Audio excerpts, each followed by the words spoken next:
Hello friends, मैं नौस्तम चौहान। तो आज हम बात करने वाले हैं फ्रिक्शन के बारे में। तो चलिए देखते हैं आखिर ये फ्रिक्शन होता क्या है। जैसे कि हम लोग जानते हैं, अगर किसी बॉल को रोल किया जाए तो एक समय ऐसा आएगा कि ये बॉल रुक जाएगा। तो ऐसा क्यों होता है कि ये जो बॉल है ये रुक जाता है? तो इसके पीछे का कारण है फ्रिक्शन। तो आखिर ये फ्रिक्शन होता क्या है, चलिए इसे समझते हैं। तो देखिए होता क्या है, जो अपना सरफेस है ये रफ होता है। रफ होने के कारण कुछ का स्ट्रक्चर अगर हम जूम किया जाए तो कुछ इस प्रकार से दिखेगा। तो होता क्या है, जो अपना बॉल रोल करता है तो यहाँ पे जो रफ सरफेस है इसे रोकने की कोशिश करता है। जैसे अपोजिट डायरेक्शन में इसे पुल कर रहा है, जैसे ठीक है ना, इसको रोकने की कोशिश कर रहा है। So friction is nothing but a force which oppose the motion. यानी कि जो मोशन हो रहा है उसके अपोजिट डायरेक्शन में जो अपना फोर्स अप्लाई हो रहा है, जो क्वांटिटी अपना अप्लाई हो रहा है उस मोशन को रोकने के लिए, रेस्ट पोजीशन में लाने के लिए, उसी को हम लोग बोलते हैं फ्रिक्शन। ठीक है, तो क्या हमने देखा, force of friction oppose the applied force. यानी कि जो अपना फ्रिक्शन फोर्स है ये हमेशा जो अपना अप्लाइड फोर्स होता है, यानी कि जो हमने फोर्स लगाया है उसको रोकने की कोशिश करता है, उसके विरोध में काम करता है। ठीक है, तो चलिए अपने नेक्स्ट एग्जांपल के थ्रू हम लोग समझने की कोशिश करते हैं आखिर ये फ्रिक्शन होता क्या है। तो देखिए हम लोग एक चीज़ नोटिस किया होगा, कभी भी अगर हम बनाना के छिलके के सरफेस पे अगर पैर रखते हैं तो हम लोग स्लाइड हो जाते हैं और गिर जाते हैं। ऐसा क्यों होता है? बिकॉज यहाँ पे जो फ्रिक्शन है वो बहुत कम क्वांटिटी में अप्लाई होता है। तो ऐसा क्यों है कि जो बनाना सरफेस है यहाँ पे कम फ्रिक्शन लगता है। तो देखिए जो अपना बनाना सरफेस है ये बहुत ज़्यादा स्मूथ है। तो जैसा कि हम लोग रफ सरफेस में देखे थे, यहाँ पे जो अपना स्ट्रक्चर होता है वो उसे अपोज करता है। तो जितना स्मूथ सरफेस रहेगा अपोज उतना कम मात्रा में हो पाएगा। ठीक है, तो हम लोग क्या करते हैं, यहाँ पे फ्रिक्शन उतना सुटेबल नहीं हो पाता है कि हम लोग उस पर चल पाए। ठीक है, तो स्मूथ सरफेस होने के कारण यहाँ पे फ्रिक्शन लेस हो जाता है, जिसके कारण हम लोग गिर जाते हैं। ठीक है, तो हमने देखा कहीं भी चलने के लिए हमको रिक्वायर्ड फ्रिक्शन चाहिए। ठीक है, अगर कम मात्रा में तो हम लोग गिर जाएंगे। ठीक है, तो जैसा कि हम लोगों ने यहाँ पे से समझा कि अगर सरफेस स्मूथ रहता है तो फ्रिक्शन लेस लगेगा, यदि सरफेस रफ रहता है तो फ्रिक्शन मोर लगेगा। तो इसके पीछे का कारण यही है कि यदि अपना सरफेस रफ रहता है तो अगर हम उसको जूम करके देखेंगे तो इसका स्ट्रक्चर कुछ इस टाइप का होगा, जिसके कारण जो अपना मोशन यानी कि जो अपना ऑब्जेक्ट मोशन में है उसको ये बहुत अधिक मात्रा में अपोज करेगा, अपोजिंग फोर्स ज़्यादा लगेगा। ठीक है, वही अगर स्मूथ रहता है तो ये बहुत क्लीन टाइप का रहता है, जिसके कारण उतने सही ढंग से यहाँ पे स्ट्रक्चर नहीं फॉर्म हो पाता है, जिसके कारण जो अपना फ्रिक्शन फोर्स होता है बहुत कम मात्रा में लगता है। ठीक है, तो चलिए बात कर लेते हैं फ्रिक्शन के टाइप के बारे में। तो अपना फ्रिक्शन का सबसे पहला टाइप है स्टैटिक फ्रिक्शन। स्टैटिक फ्रिक्शन किसे कहते हैं? यदि कोई भी ऑब्जेक्ट रेस्ट पोजीशन में है तो रेस्ट पोजीशन में जो भी अपना फ्रिक्शन फोर्स अप्लाई हो रहा है उसे हम लोग बोलते हैं स्टैटिक फ्रिक्शन। यानी कि कोई भी अगर रुका है तो वहाँ पे भी फ्रिक्शन फोर्स अप्लाई हो रहा है, यदि फ्रिक्शन फोर्स अप्लाई नहीं होगा तो वो गिर जाएगा। ठीक है, तो देखिए यहाँ पे ऑब्जेक्ट रुका है तो इसके नीचे से जो अपना ग्राउंड है, ग्राउंड से अपना फ्रिक्शन अप्लाई हो रहा है। ठीक है, ग्राउंड से अपना फ्रिक्शन अप्लाई हो रहा है तो उसी को बोलेंगे static friction. So force that acts between the surface when they are at rest with respect to each other। यानी कि कोई भी ऑब्जेक्ट जो सरफेस है अगर वहाँ पे रेस्ट पोजीशन में है तो सरफेस से जो भी फ्रिक्शन लगाया जा रहा है उसको रोकने के लिए उसी को हम लोग बोलते हैं स्टैटिक फ्रिक्शन। ठीक है, स्टैटिक फ्रिक्शन क्लियर हो गया। तो चलिए फ्रिक्शन के नेक्स्ट टाइप के बारे में बात करते हैं। तो अपना नेक्स्ट टाइप है काइनेटिक फ्रिक्शन। काइनेटिक फ्रिक्शन क्या होता है?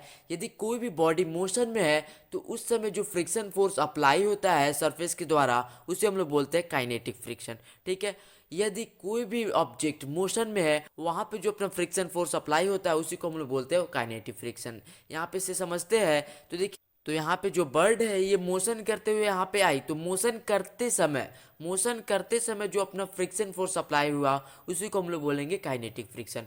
मोशन के समय यहाँ पे ये रुक गई तो यहाँ पे कौन सा फ्रिक्शन अप्लाई होगा? तो यहाँ पे फ्रिक्शन अप्लाई होगा स्टैटिक फ्रिक्शन। ठीक है, यदि मोशन में है, चल रही है या फिर कहीं दौड़ रहा है तो उस समय क्या लगेगा? Kinetic friction.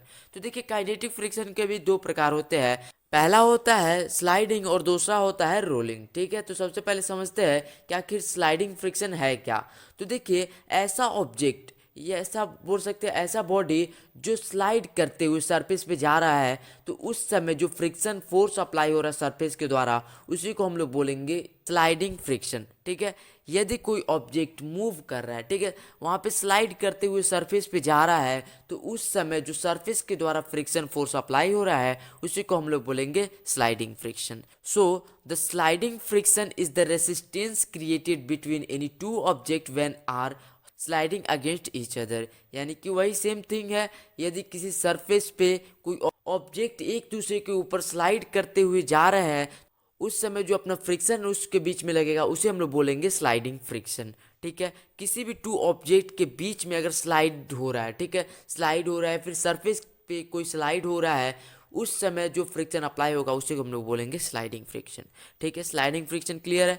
तो चलिए बात कर लेते हैं रोलिंग फ्रिक्शन के बारे में। तो रोलिंग फ्रिक्शन के नाम से ही क्लियर है कि एक ऑब्जेक्ट है जो रोल कर रहा है। ठीक है, तो जो रोल करते समय जो फ्रिक्शन अप्लाई होता है उसी को हम लोग बोलेंगे रोलिंग फ्रिक्शन।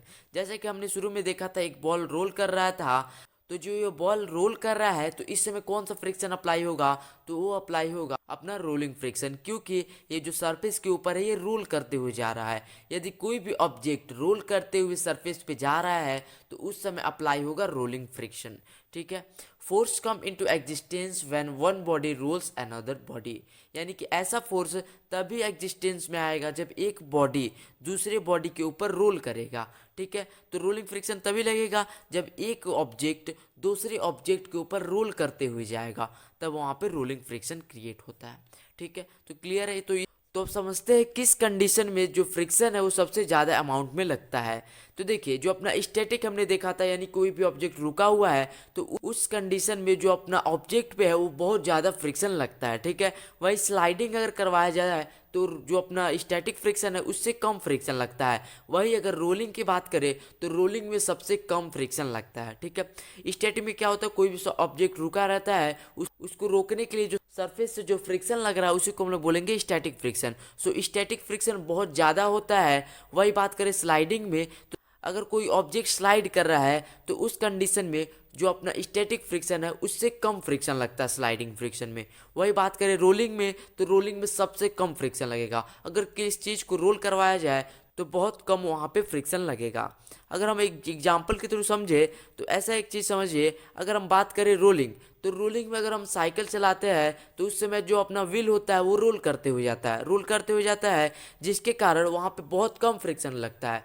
अब समझिए यहाँ पे अगर हम उसको लॉक कर दें, ठीक है, लॉक कर देंगे तो अपना जो व्हील है वो सही से रोटेट नहीं होता, रोटेट नहीं हो पाएगा, जिसके कारण वो स्लाइड करते हुए सरफेस पे जाएगा। ठीक है, हम उसको अगर घींचते हुए लेके जाएं तो स्लाइड करते हुए जाएगा सरफेस पे। जैसा कि हम लोग उसे एग्जाम्पल से समझ जाएंगे कि अगर हम स्लाइड किसी चीज़ को कर रहे हैं तो वहाँ पे ज़्यादा हमको फोर्स अप्लाई करना पड़ रहा है, यानी कि फ्रिक्शन ज़्यादा लग रहा है। वही अगर हम बात करें विदाउट लॉक किए हम लोग उसे चलाते हैं तो बहुत कम फ्रिक्शन लगता है। ठीक है, तो इस एग्जाम्पल से मुझे क्लियर हो गया कि स्लाइडिंग के द्वारा अधिक मात्रा में फ्रिक्शन लगाया जाता है एज कम्पेयर टू रोलिंग। ठीक है, यदि किसी चीज़ को रोल करवा रहा है तो कम फ्रिक्शन लगेगा, स्लाइडिंग हो रहा है तो ज़्यादा फ्रिक्शन लगेगा। ठीक है, तो इसी के साथ साथ अपना फ्रिक्शन टॉपिक होता है एंड। आई होप कि आपको वीडियो अच्छा लगा होगा, लगा है तो कमेंट बॉक्स में जाकर जस्ट बताएगा, और हाँ, लाइक से सब्सक्राइब जस्ट कर लीजिएगा, बेल आइकन को ऑल प्रेस दीजिएगा ताकि आने वाले सभी वीडियो को नोटिफिकेशन आपको सबसे पहले पहुंच जाए। मिलते हैं नेक्स्ट वीडियो में, तब तक के लिए टेक केयर, बाय बाय।